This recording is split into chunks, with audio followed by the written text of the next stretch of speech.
If you want to write stories your readers will love, there are three things you need to do. Understand storytelling principles, see how other writers have applied those principles, and then use them in your own work. Here on the Story Nerd podcast, our goal is to demystify story theory. We'll help you with the first two steps so that you can get started with the third. My name is Valerie Francis. I'm a writer and a story editor, and I teach women who are writing in all genres how stories work so they can finish the books faster and without frustration. I'm Melanie Hill, writer, editor, and poet, and I help writers find solutions for their story problems so that they can finish their novels. On today's What Went Wrong episode, Melanie chose the movie The Golden Compass. This 2007 film was directed by Chris Weitz from a screenplay by Chris Weitz, and it's based on the book The Northern Lights by Philip Pullman. Of course, there will be spoilers because we can't talk about the movie without talking about the movie. And as always, we would really, really love it if you could help other writers find our show by simply leaving a rating and review.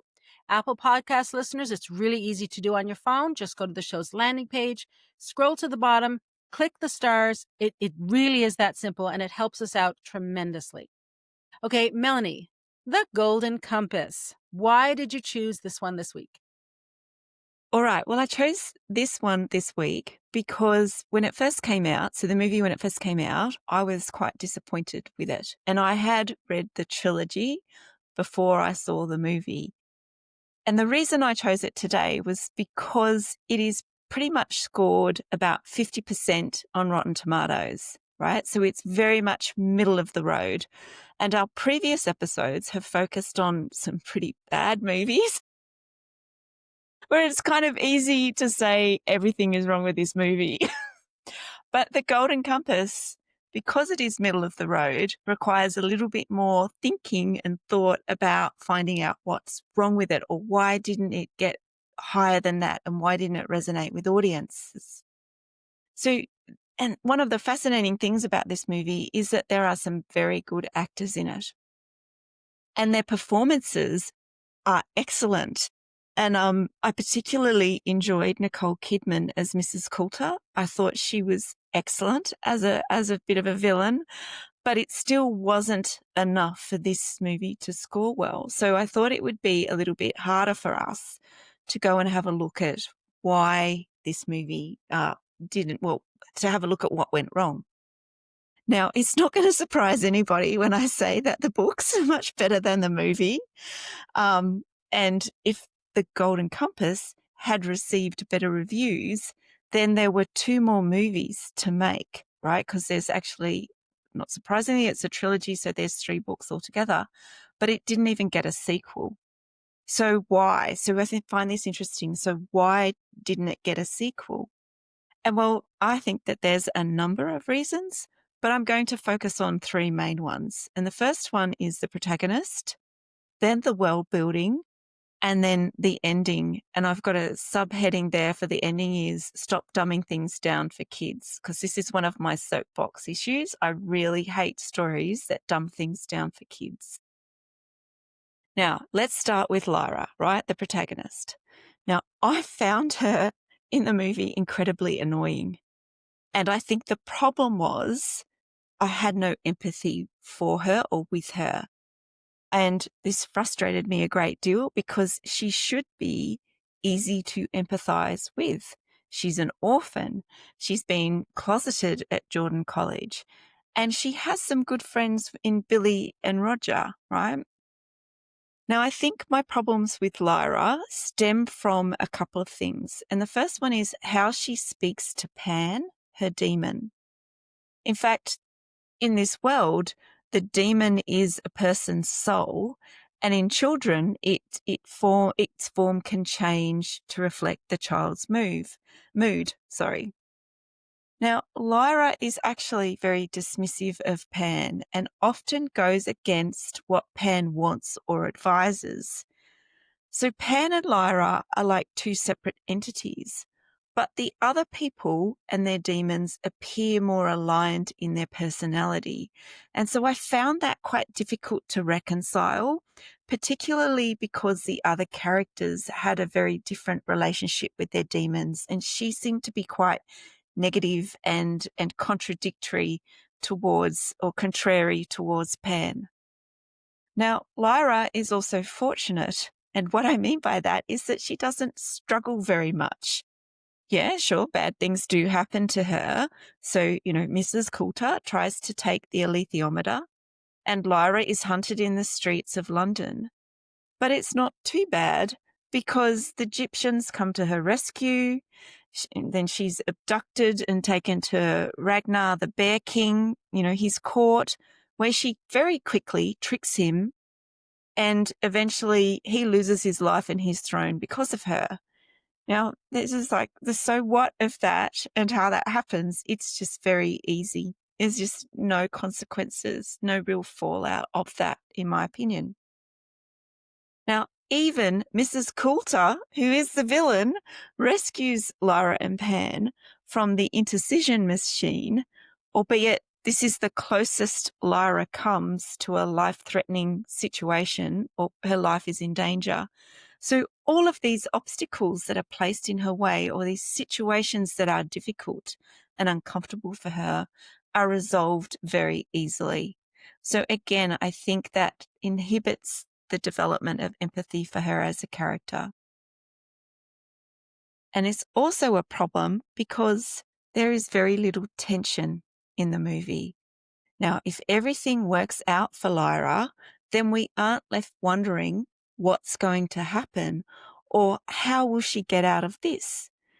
Because tension is the expectation that something is going to happen. And it's important. And it's so important that we did a whole season on it a couple of seasons ago.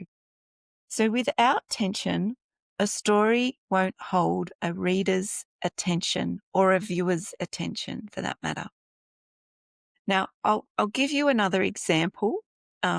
In the movie, Lyra finds Billy Costa minus his demon in a cabin. And she takes him back to his mum, Ma Costa, at the Egyptian camp. So, and that's what happens in the movie. And now I'm going to tell you what actually happens in the book, because you'll see the difference that the tension makes when I just read you this simple sentence, right? In the book, there's a child in the cabin that Lyra finds. It's not Billy Costa, it's a child. The child is pale. It's been separated from its demon, and the child dies shortly after Lyra arrives.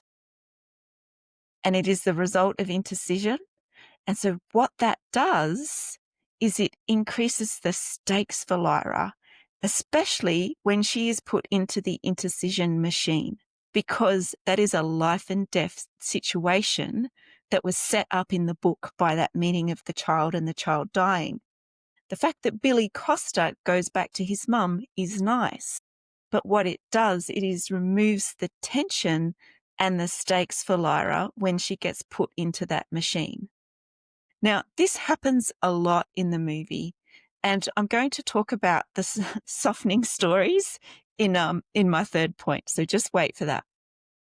Lyra is also a chosen one, right? The opening voiceover lets us know that Lyra is the only one who can read the alethiometer, and the compass is made to read dust and to reveal truths.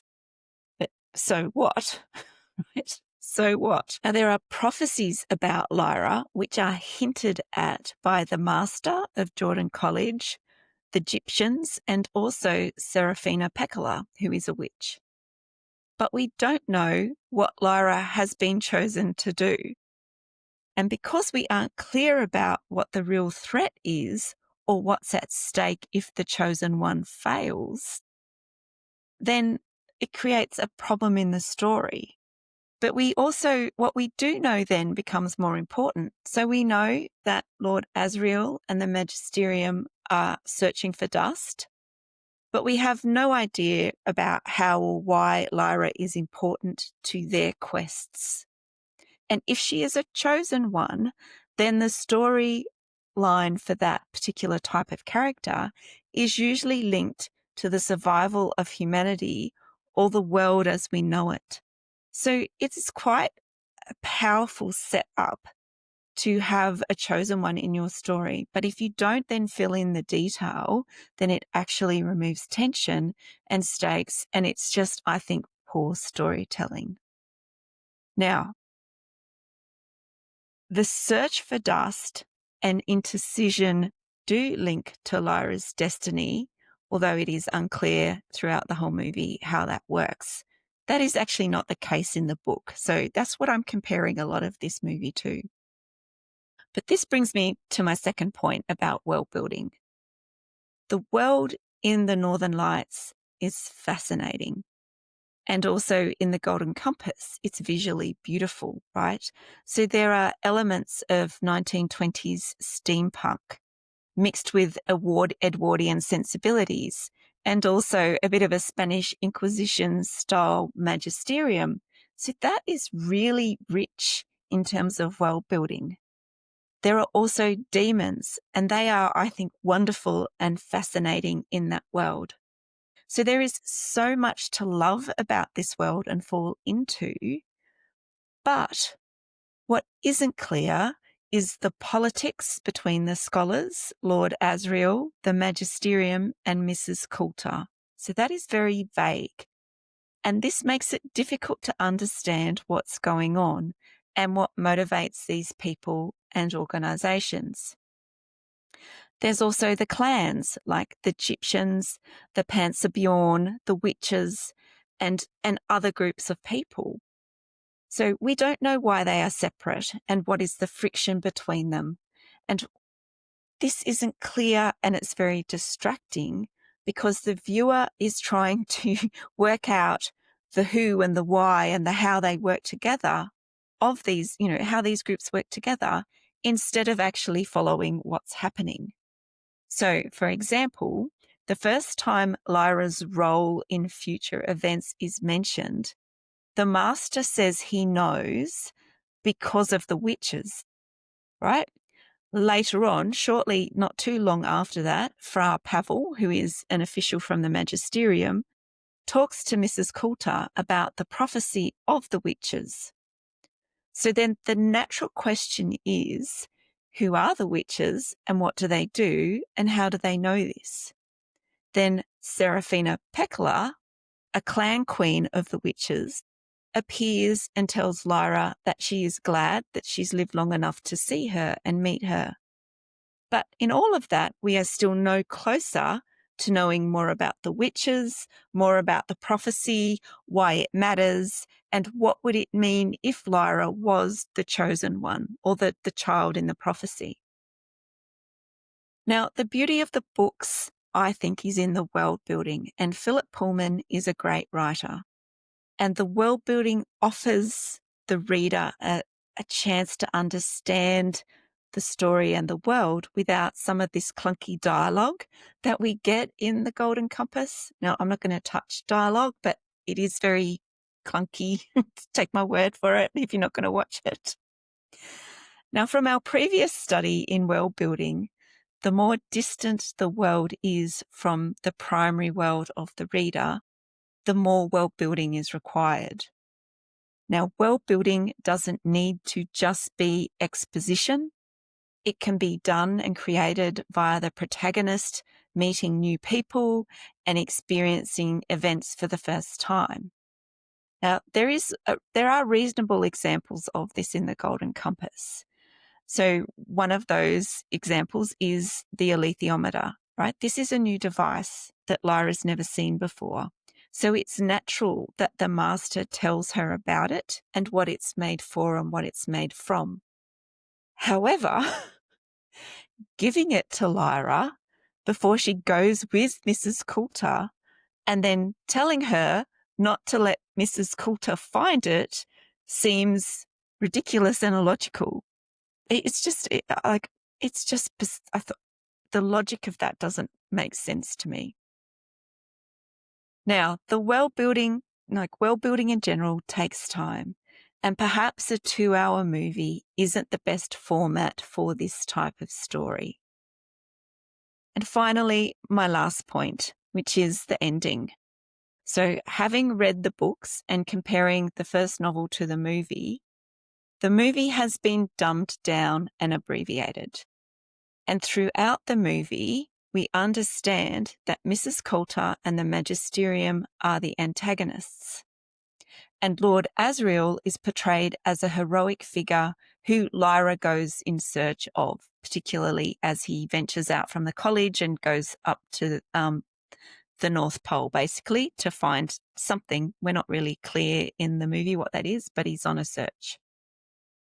However, at the end of the book, and this is a spoiler, so if you don't want to know what the ending of the book is, what happens in the ending of the book, please skip forward now. So at the end of the book, Lord Asriel separates Roger from his demon and kills him in order to tear a hole in the parallel universe through the Northern Lights. Lord Asriel also explains that the Magisterium thinks that dust is the origin of sin. So these are very, very key pieces of information that you kind of need to know to make sense of the story. And it also helps you understand that Lord Asriel isn't a good guy. He's actually not a good guy. He kills Roger. Anyway, so in the book, children die at the hands of the Magisterium, Mrs. Coulter, and Lord Asriel. Death isn't really mentioned in the movie, and it's downplayed when Billy Costa is returned to his mother after the intercision. We need to stop dumbing down stories for children about significant events that they do experience in the real world. How do we expect kids to empathise or map paths for dealing with tragedy if they don't read about it? How do we expect them to be resilient if they are sheltered from life? Now, there was probably some pressure on the screenwriters or the screenwriter to sanitize the story because there are some interesting and gritty sections of the book that aren't included in the movie. And I also know that there was enormous pressure placed on the makers by the Catholic Church, and there was a campaign by the church to discourage families from watching it. That's because the Magisterium it was quite obvious that the Magisterium is a version of the Catholic Church, and the Catholic Church didn't take too kindly to that. But what I really would like you to take away from this movie is that it is easy to identify what's wrong with bad movies, but you can identify story problems for middle-of-the-road movies when you understand the smallest amount of story theory. All right, Valerie, what were your what went wrong pickups this week? Okay, this is interesting. It doesn't surprise me at all that you and I were picking up on the same thing. I made a few notes while you were speaking because there's a few things I wanted to follow up on. So when you were talking about Lyra in the intercision machine and Mrs. Coulter coming in and saving her, and you said her life was in danger, I said, yeah, but was it though? That was my question. I didn't understand what was at stake in that machine because we had already seen Billy, who, seemed to be a little tired and a little under the weather, but there was nothing about it that made me think his life was in danger, or that now that he was back in the warm bosom of his mother, he wouldn't get better and make a full recovery. And she even says, "We will find your demon." So that whole thing confused me. So Melanie, when I watched this movie the first time, I haven't read the book. So I was coming to this cold. I was totally confused. And I started to make a list of questions, and I gave up because there were too many. I could not connect the dots between. That's true. I couldn't connect the dots. And so the second time I watched it, I again started to make questions, and I had a half a page of questions before we were even 5 minutes into the movie of things that I couldn't understand. How does this connect to that? Why is this significance? Who is this person? All of the things that, you just connected the dots for me because you've read the book. So there were a lot of light bulb moments for me as I was listening to you. And in the ending, I'm not surprised that you said this is a trilogy and that, no other movies were made, because it ends feeling like there's another movie coming. Like, I think back to the movie Dune that we did, and I can't remember which season that was in, but that ended like another movie was coming. But in that case, we knew, yes, another movie was coming. They came out and said this is like just the first part. So we weren't expecting a complete story from beginning to end. And they made that very clear from the outset. I had the same feeling with The Golden Compass, but they didn't make it clear that the rest of the story would be coming later. So when the movie ended, I went, well, where's the rest of it? Like, that's it? It's done? But I have questions. Where's Lord Asriel? What happened to him, for example? Um, anyway, yeah, so I'm really glad that you had read the book, because you just filled in a lot of blanks for me. And you can make a lot of sense. Well, you can make more sense from the movie if you have read the book, because things like the magisterium, dust, what Lyra's role in that means, why the magisterium don't want the alethiometer, all of those things make more sense if you've read the book, because there's scope and time for Philip Pullman to build the world and establish all of those things. But the relationships between Mrs. Coulter, Lord Asriel, and Lyra are also very different. So there's a cruelty about Mrs. Coulter, which we see, but also Lord Asriel. And that really comes into fruition at the end of the movie, because they actually get together again at the end of the movie, and they're Lyra's parents. At the end of the movie or at the end of the book? Sorry, at the end of the book. At the end of the book, they get together again, and then Lord Asriel kills Roger and opens up this hole in the sky, which then, it's you understand what's going on when you've read the book and you see the movie. And so when I say it's abridged and it's been softened, it really has. The book is much, much better than the movie, and it's disappointing because it is a really lovely story. And I believe that a series has been made just recently out of all three movies. So there is a series that is The Golden Compass. I think it was made a couple of years ago, and that got much better reviews than the movie, because they would have had time to develop all of those things that, that we've probably picked up on in terms of that would help you understand the story, objects of desire, all of those things, right? It would just have more scope to do that. I just haven't seen the series. All of the stuff I'm about to talk about. So when you say the film makes more sense if you've read the book, it shouldn't. You should be able to come to the film cold. How many people, okay, so you and I are readers. The people listening to this podcast are readers. We have a little bias in that we usually think the book is better anyway, often, although there have been some exceptions, I have to admit. But we have a bias in favor of the novel. Fair enough. However, there's lots of people in my life, and I'm sure you know lots of people too, Melanie, who will say, when I recommend a book to them, they'll say, thanks, I'll wait for the movie. Right? So if you're going to do a novel to film translation, whoever comes to the film cold has to be able to understand the film without having read the book. That's one of the things that makes an adaptation successful. Okay. So with The Golden Compass, I mean, the very first thing, if I'm looking at my notes here, the very first thing that I said is, I think the problems with this film all boil down, or mostly boil down, to the fact that there's too much story being stuffed into one movie. And it's not even quite 2 hours. I think it's an hour and 45 minutes or something.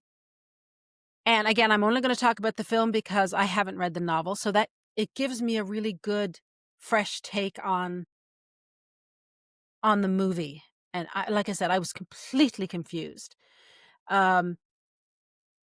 Now, when I say that there's too much story being stuffed into the space allowed, this is a really common problem with new writers. They just try to cover way too much ground in a book that's 80 to 100,000 words. The scope of their story is way too big. Um, but like I meet a lot of historical fiction writers who want to do sort of cradle to grave stories, and it's just too big. It's just too big.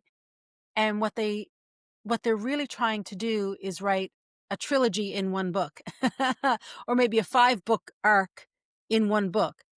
And the reason it's such a common issue is because new writers just don't have the experience yet to understand what the natural scope of a story is and how much you can actually fit into a book. So I'm not saying that as a judgment call in any way, shape, or form. I'm just flagging it so that if you watch the film, you understand what the pitfalls are of trying to cover too much ground in too little space. Everything in this movie feels rushed. Nothing has time to develop. And everything that happens to Lyra feels too convenient by half. And Melanie, you already articulated several examples of this. There are way too many characters, so we don't have an opportunity to get to know any of them or to emotionally connect with any of them. And when I say too many characters for a story this length.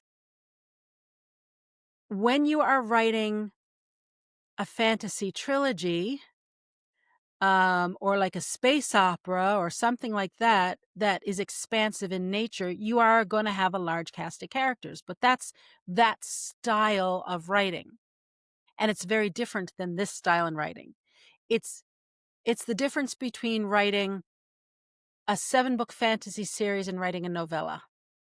If you're writing a novella, you have a very small cast because you only have 50 or 60,000 words, and you can't accommodate a large cast in that number of pages or that number of words. It's the same effect here. So if you want to get a sense of what it feels like to a reader, watch this movie. And you'll get, you're like, oh, every scene is a brand new character that sort of comes into the movie and leaves the movie. And what's happening? Who's on first? What's on second? Okay. Stories with children or minors in them as protagonists really do have to create situations where the parents or the authority figure are absent. And if you think about it, there's a logical reason for that. And it's because children have no autonomy. Like, they are disenfranchised by nature. They're little. They don't yet have the skills to make the decisions for themselves in real life. And therefore, they have people to look out for them. And they do have to ask for permission to do things. And they can't get anywhere on their own. They just don't have that ability. So in a novel, then, those authority figures have to go away. They have to be removed somehow so that the character can stand on his or her own 2 feet. Now, Lyra, as far as she knows and as far as we know, is an orphan. Yes, she has an uncle. We know him as the uncle, but he's always traveling. So she lives in this boarding school. And while there are teachers around, Lyra has a huge amount of freedom. So that is working pretty well. I mean, it's the same thing in Harry Potter. It's the same thing in most kids' books, right? Somehow the parents aren't there for whatever reason. However, once the plot finally kicks in and gets moving, I just had so many questions. Okay.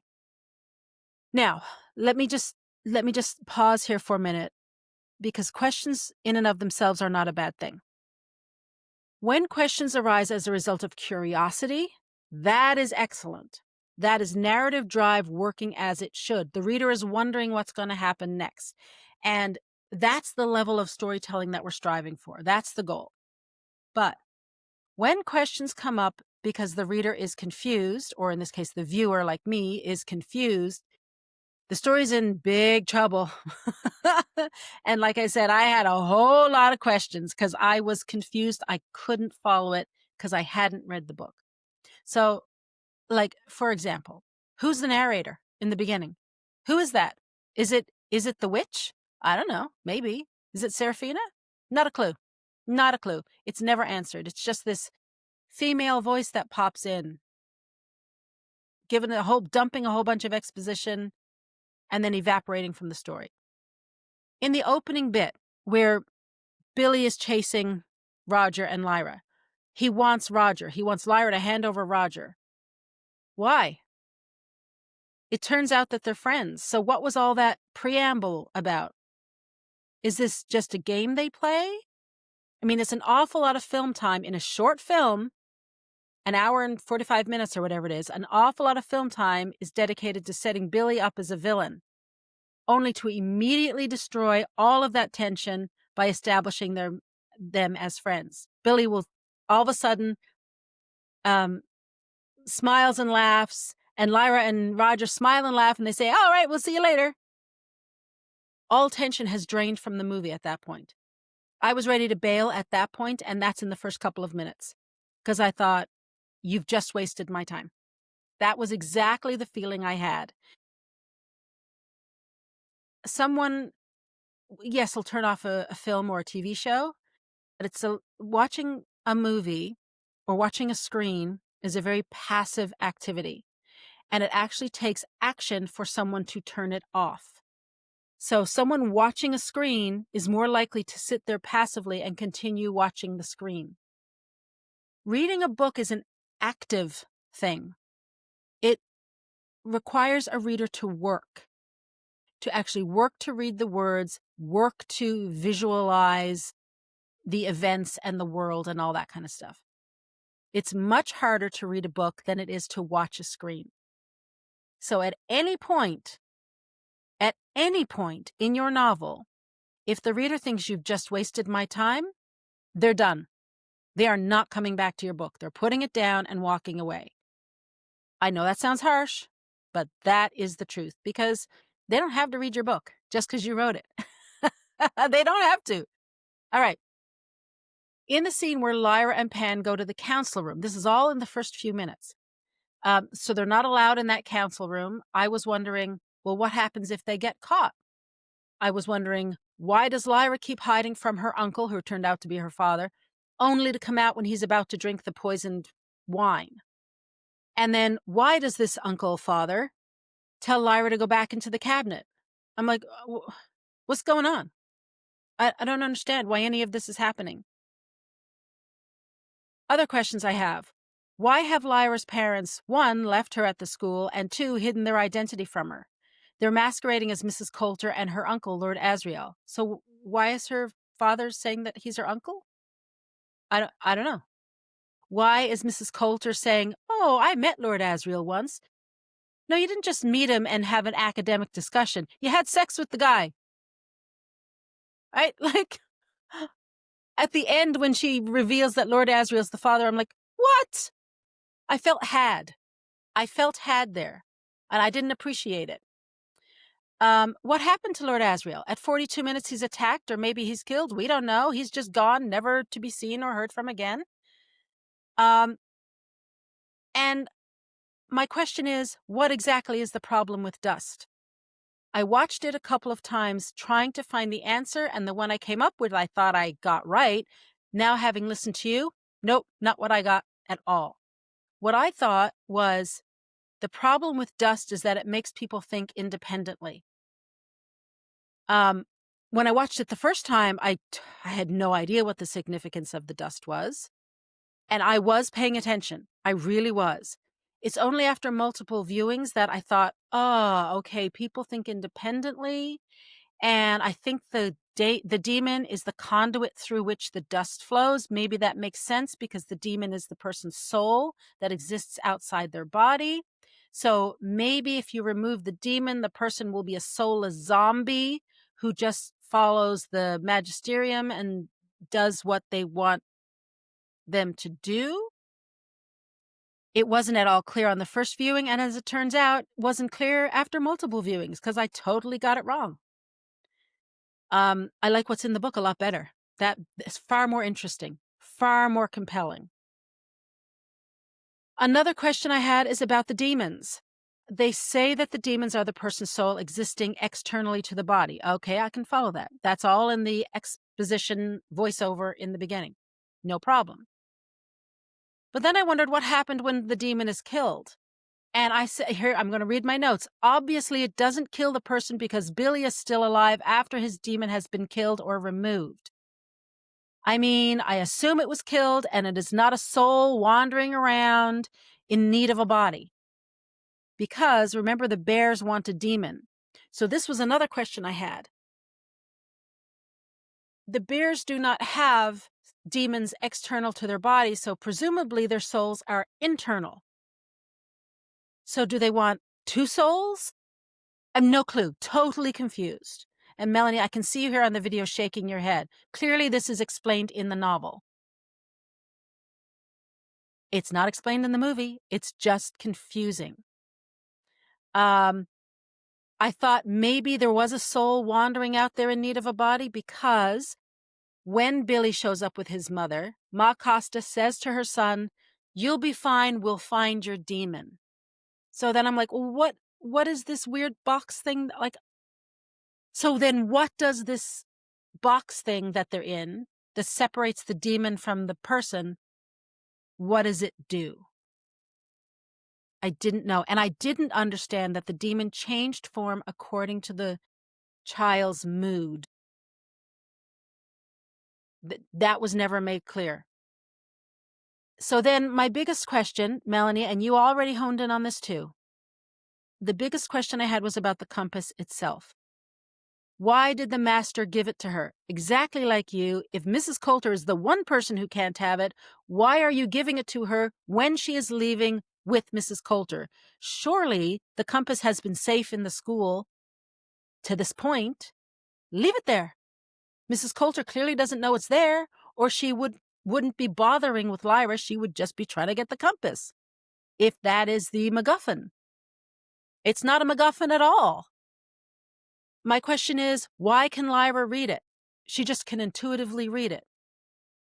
Why were all of the compasses but one destroyed? And the compass itself is a huge problem.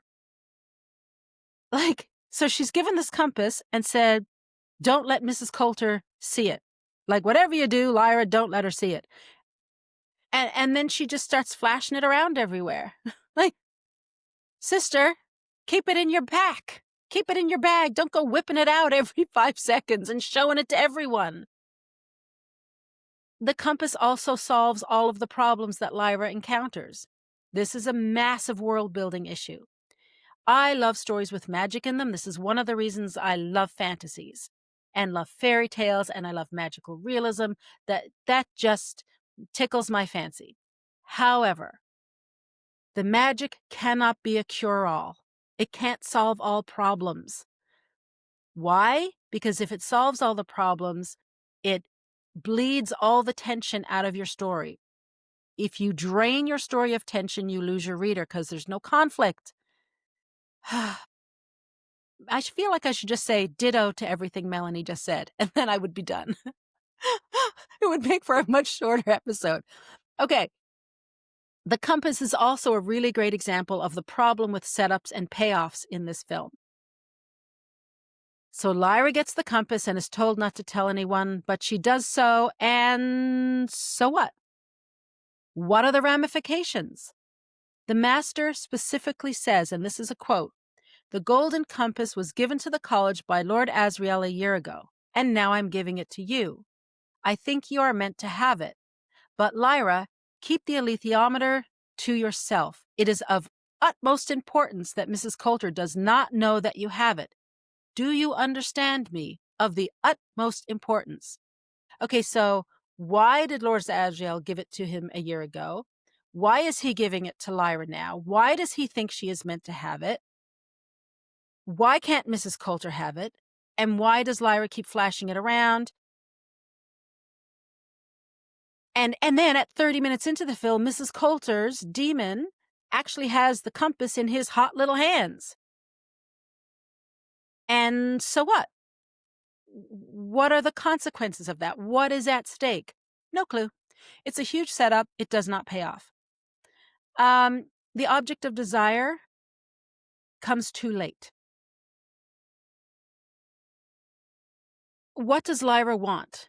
Well, early in the film, she tells Roger that if the gobblers ever get him, she will come and look for him. All right, so far so good. That's a great little setup. But then when Roger does go missing, she does not go looking for him. Instead, she leaves on the ferry with Mrs. Coulter.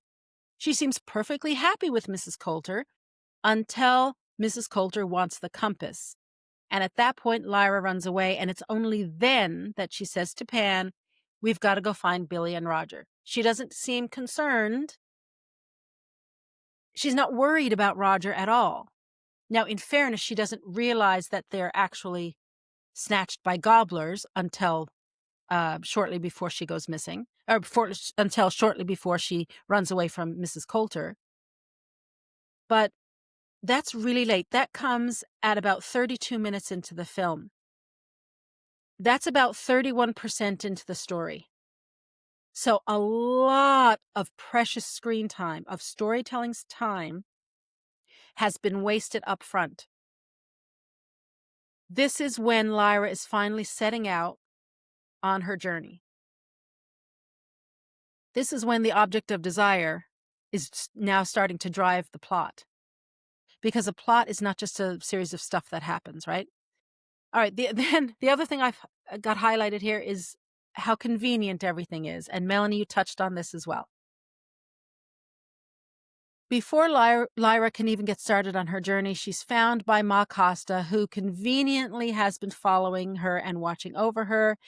Right, and this is a huge issue with the film. There is plenty of action scenes, lots of those, but there's very little story or scene conflict because just as Lyra gets into a pickle, something or someone happens along to make it all disappear. And if someone doesn't come along to make it all disappear, then the compass makes it all disappear. Ma Costa is just one example. Meeting Lee Scoresby is another. He just happens to be a pilot who just happens to be friends with Yorick, who's the ice bear. Lyra isn't even looking for a pilot, and she isn't even looking for an ice bear. They just show up, and presto magico, off they go. Like, I could go on and on. Melanie has already given a whole bunch of examples. You get my point. All right. And we've only just scratched the surface, Melanie. We could really go on and on, but I think everyone understands what we're saying. Okay, so with all of that said, Melanie, for the golden compass for you, what is the bottom line here? So for me, the bottom line is that if a story is sanitized, then the risk is removing story elements such as tension, conflict, and stakes. And these are the elements that make a reader empathize with your protagonist. What about you? What's your bottom line? Yeah, well, it's no surprise, right, that we both picked up on the lack of tension, conflict, and stakes. For me, the bottom line here is that we need to understand that a story isn't merely a list of things that happen. And without tension, conflict, and stakes, that's exactly what a narrative is. It's just a bunch of things that happen, and that is guaranteed to bore the heck out of your reader. All right, well, that wraps it up for this week. We have stood on our soapbox long enough. We would love to know what you think of this What Went Wrong episode. And of course, if there's a film that you'd like us to take a look at, feel free to reach out to us via email or social media. Next week, we have our What Went Right episode. So come join us as we discuss The Princess Bride. To support the show, please leave us a rating and review and tell your writer friends about us. For more information about our online training, please visit storynerd.ca/courses. To join my inner circle, go to valeriefrancis.ca/inner circle.